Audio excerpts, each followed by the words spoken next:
Hello everyone, my name is Rakshit Sharma and welcome to JK Competitive Channel. I hope everyone is doing great. 2013 को India ने एक mission launch किया था जिसका नाम था मंगलयान और इस मिशन की सक्सेस के बाद इंडिया फर्स्ट कंट्री बन चुका था जिसने फर्स्ट अटेम्प्ट में मार्स के ऑर्बिट में अपना सैटेलाइट को प्लेस किया था। फिर अभी रिसेंटली 2023 को चंद्रयान 3 मिशन के थ्रू इंडिया फर्स्ट कंट्री बन चुका है जिसने मून के साउथ पोल में लैंडिंग करवाई है। तो ये फीट अचीव करने के बाद अब हमारा नेक्स्ट टारगेट क्या है? सन।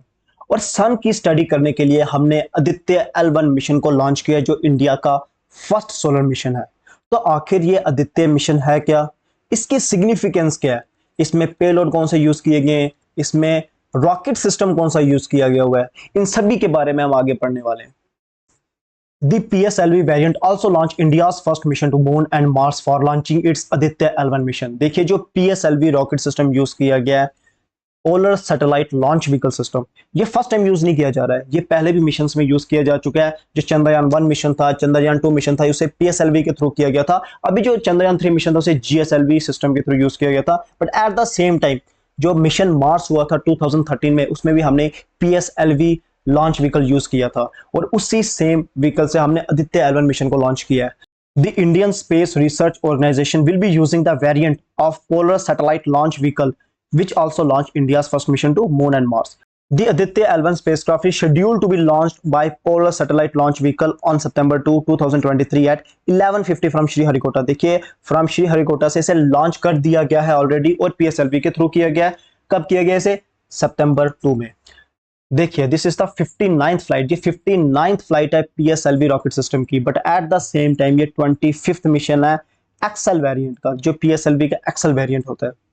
The PSLV will launch Aditya L1 spacecraft in highly eccentric earthbound orbit. जो PSLV रॉकेट है जब वो आदित्य L1 मिशन को लॉन्च करेगा और स्टार्टिंग में क्या करेगा, वो मिशन अर्थ के आगे पीछे रिवॉल्व करेगा और जब वो उसे रिवॉल्व करेगा तो वो उसे सर्कुलर मोशन में रिवॉल्व नहीं करेगा, उसे अर्थ को सेंटर में नहीं रखेगा, बल्कि वो काफी ज्यादा डेविएट करेगी। अर्थ अर्थ कहां पे एग्जिस्ट करेगी?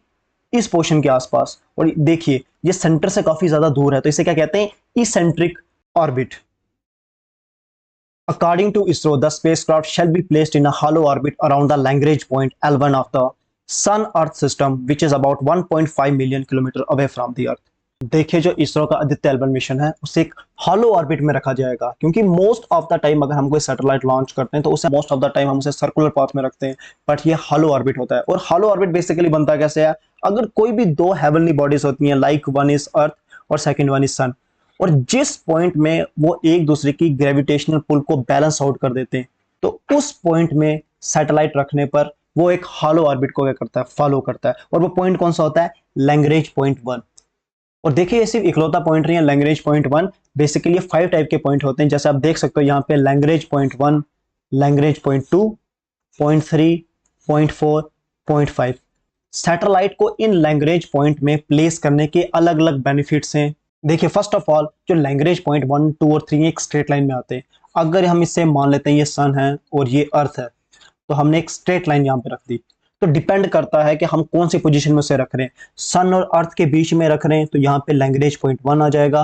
अगर अर्थ को हम एज अ सेंटर लेके चल रहे हैं तो यहाँ पे कौन सा पॉइंट आ जाएगा? Lagrange point 2। बट अगर सेंटर में आ चुका है सन तो हम यहाँ पे क्या होगा? Lagrange point 3।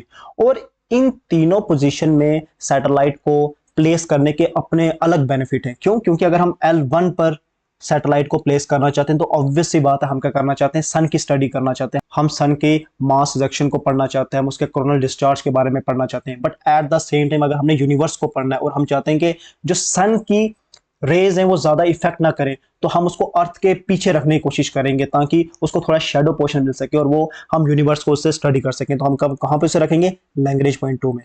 देखिए लैग्रेंज पॉइंट 3 ये जो सन के पीछे है, इसका इतना ज्यादा कुछ प्रॉफिट है नहीं, क्योंकि मोस्ट ऑफ द टाइम ये कहां छिपा रहता है? ये सन के पीछे छिपा रहता है। और जो लैग्रेंज पॉइंट 4 और 5 है, ये काफी स्टेबल पोर्शन है, क्योंकि L1, L2, L3 उतने ज्यादा स्टेबल नहीं होते हैं। L4 और L5 काफी ज्यादा स्टेबल होते हैं। अगर आप यहाँ पे कोई भी सैटेलाइट को प्लेस करो तो चांसेस है मोस्ट ऑफ द टाइम वो इसी पोजीशंस में रहेंगे। बट L1, L2 और L3 में जब आपको रखा जाता है तो आपको टाइम टू टाइम क्या करना पड़ता है? उन्हें अपनी पोजीशन में बैक में लाना पड़ता है। और जो लैग्रेंज पॉइंट L1 है वो कहां पर है? 1.5 million kilometre away from the earth towards the sun. But ये ओनली 1% डिस्टेंस, अगर अर्थ से सन का डिस्टेंस देखा जाए तो ये सिर्फ 1% डिस्टेंस अवे फ्रॉम द अर्थ है, और बाकी 99% ये डिस्टेंस कहां पर है, बिटवीन L1 एंड सन। तो इस प्लेस में ग्रेविटी बैलेंस हाउस कैसे हो सकती है? वो एक सिंपल रीजन है कि सन का मास बहुत ज्यादा है और उसके पास ग्रेविटी भी बहुत ज्यादा है एज कंपेयर टू अर्थ। तो इसलिए ऑब्वियस सी बात है कि हमें क्या करना पड़ेगा, ऐसा पॉइंट ढूंढना पड़ेगा जो अर्थ के बहुत ज्यादा पास हो, तब जाके क्या होगा, सन और अर्थ की ग्रेविटी बैलेंस आउट होगी। A satellite placed in a hollow orbit around L1 point has a major advantage of continuously viewing the sun without any occultation or eclipse। देखिए जो आदित्य L1 मिशन है उसे हमने L1 पॉइंट में भेजा और उसका एक सिंपल सा रीजन है कि अर्थ की शेडो से वो कवर नहीं हो पाएगा, तो 24 आवर उसको क्लियर व्यू दिखने वाला है। किसका? उसे सन का क्लियर व्यू दिखेगा। This will provide a greater advantage of observing the solar activities and its effect on the space weather in real time. This spacecraft carries 7 payload to observe the photosphere, chromosphere, outermost layer of the sun using electromagnetic particles and magnetic field detectors. First of all तो जो 7 payload लेके जाएगा ये mission Aditya L1, देखिए अगर earth से compare किया जाए, अगर हम ये अर्थ बना दें तो अर्थ की जो एटमॉस्फेयर है वो डिफरेंट डिफरेंट लेयर्स में है, लाइक ट्रोपोस्फेयर, स्ट्रेटोस्फेयर, मीजोस्फेयर। उसी तरीके से अगर सन को कंपेयर किया जाए तो जो सन की एटमॉस्फेयर की जो पहली लेयर है उसे हम कहते हैं फोटोस्फेयर, सेकंड वन जो लेयर है उसे हम कहते हैं क्रोमोस्फेयर, और जो आउटर मोस्ट लेयर है जिसे हम कोरोना भी कहते हैं, उससे ये मिशन ऑब्जर्व करेगा through electromagnetic particles and magnetic field detectors. Using the special vantage point L1, 4 payloads directly view the sun and the remaining 3 payloads carried out in situ studies of particles and the field in long range point L1, thus providing important scientific studies of the propagatory effect of solar dynamics in an interplanetary medium।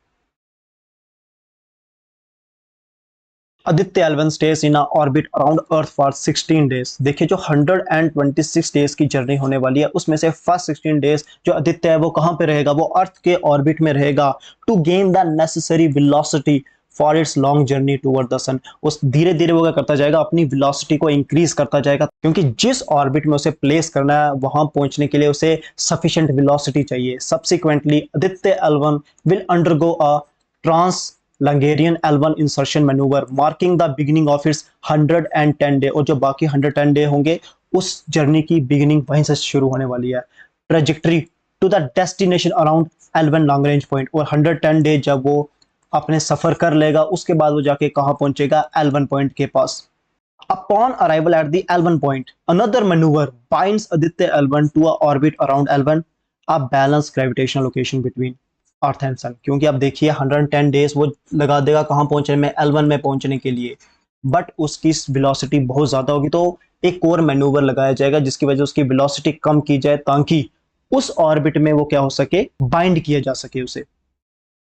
Aditya L1 will stays approximately 1.5 million kilometer away from the earth directly toward the sun, which is about 1% of the sun earth distance। अभी हमने पीछे बात की थी, जो ये सन हो गया और ये अर्थ हो गया, तो इस पोर्शन में जाके आदित्य L1 को प्लेस किया जाएगा, और सन से वो काफी दूर है। क्यों? क्योंकि सन का ह्यूज मास है, इसकी वजह से उसकी ग्रेविटेशन पुल भी बहुत ज्यादा है, तो अर्थ का उस हिसाब से ग्रेविटेशन पुल बहुत कम है, और इसी पॉइंट में जाकर उनकी ग्रेविटेशन पुल क्या होती है, बैलेंस आउट होती है।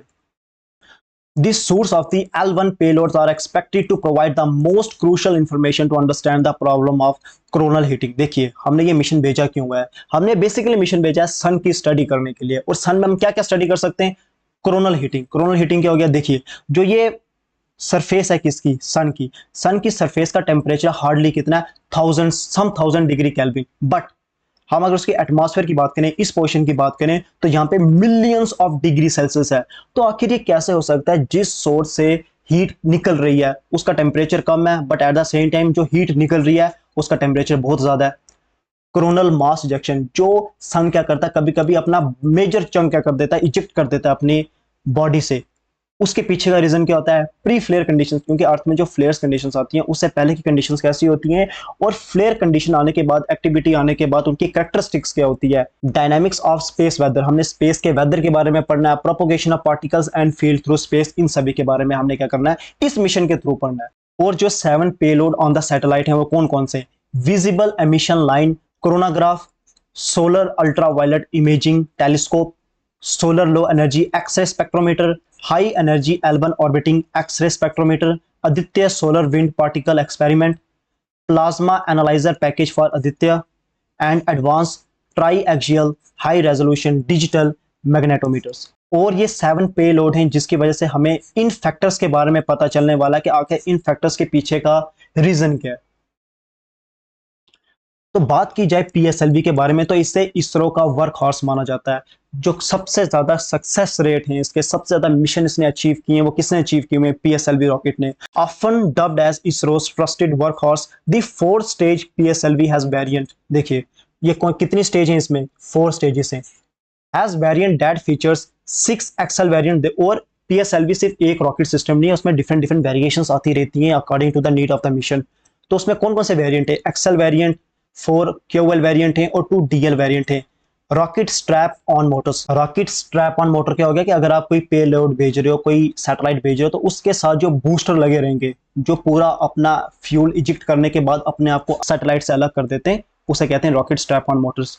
To augment the thrust provided by the first stage, this strap on were powered by solid rocket propellant hydroxyl terminated polybutadiene. और ये सॉलिड प्रोपेलेंट में जो फ्यूल है उसे यूज किया जाता है। In the first launch vehicle of India has liquid stages. There is total of 4 stages in launch vehicle. देखिए जो 4 स्टेजेस जिनकी बात की गई है, आप उसको किस तरीके से याद रख सकते हो कि कौन से स्टेज में कौन सा फ्यूल यूज हो रहा है। फर्स्ट स्टेज में सॉलिड, सेकंड में लिक्विड, थर्ड में सॉलिड, फोर्थ में लिक्विड। इस तरीके से आप याद रख सकते हो, solid liquid solid liquid. First stage में क्या हो गया? PSLV uses S139 solid rocket motor that is augmented by 6 solid strap booster.